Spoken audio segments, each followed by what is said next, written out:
Hello, welcome to new video. তোমাকে বলছি যে তোমরা কেমন করে ডিএসএলআর মোডের মতন ব্লাড মোড তোমরা ছবিতে করতে পারবা। চলো, তোমাকে প্রথমে ফটো রুম ডাউনলোড করতে হবে। ডাউনলোড করার পরে দেখতে পাচ্ছ এখানে অপশান আছে, আমাকে আপডেট মারতে বলছে, কিন্তু আমি আপডেট মারিনি, তার জন্য এটা অপশান আসছে। প্লাস অপশানে ক্লিক করার পরে নিচে একটা প্লাস অপশান, ওখানে ক্লিক করার পরে তোমার ছবিগুলো চলবে। যে ছবিটা মানে তুমি ব্লাড মোড করতে চাও, ওই ছবিটা ক্লিক করে কয়েকক্ষণ ওয়েট করতে হবে। ওয়েট করার পরে কেমন একটা ইন্টারফেস চলে আসবে। ইন্টারফেসটাতে মানে একটু ক্যাপচার করে নেবে। ক্যাপচার করা হয়ে গেল, হওয়ার পরে যে মানে যেখানে আমি ক্লিক করবো, যেখানে তোমার ক্লিক করতে চলে আসবে তোমার একটা মানে যেমন ব্লাড মোড অনেক কিছু, মানে যেমন ছবি টুবি অনেক কিছু চলে আসবে। ছবির মধ্যে অনেক কিছু তোমরা ডিজাইন করতে পারো। কারণ কি আমার একটু মানে নেটের অসুবিধা আছে, ওই জন্য একটু নেটে আসছে আমার এটা, তাও চলে আসবে। দেখতে পাচ্ছি চলে আসলো ছবিগুলো, নিয়ে নিতে হবে। দেখতে পাচ্ছ অনেকগুলো কিছু সিস্টেম চলে আসবে।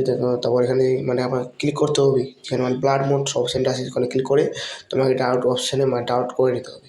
নিচে নীল কালার একটা অপশান আছে, ওই কালার মানে কালারটাতে ক্লিক করার পরে আপনার তোমাদের ছবি ডাউনলোড হয়ে যায়। ডাউনলোড হওয়ার পরে তুমি ছবির ফাইলে যা দেখে নিতে পারো যে কেমন হয়েছে তোমার এটা, মানে বলা চলে যে যেমন ডিএসএলআর মোডের মতন ব্লাড মোড আসছে কি না তোমরা দেখে নিতে পারো।